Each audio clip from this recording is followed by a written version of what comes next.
Primavera y su hermosa devota y tinta, devota y tinta.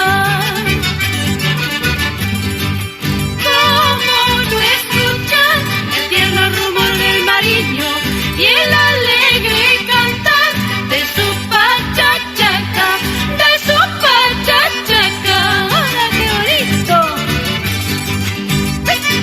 ¡Goza, goza, doctor Federico Donaire Santos, por nuestra bella Bancay!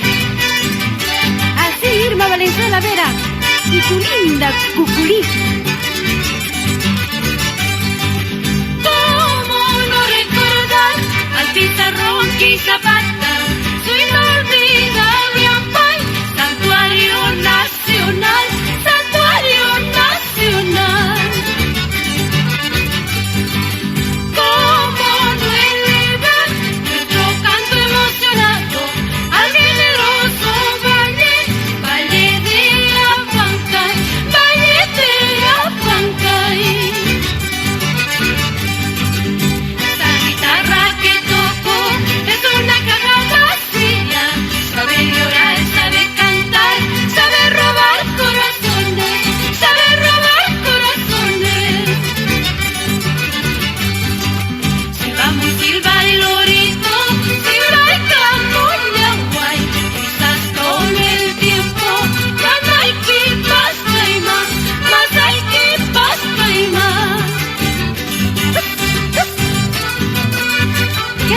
¡Nos vamos a Bancaicito!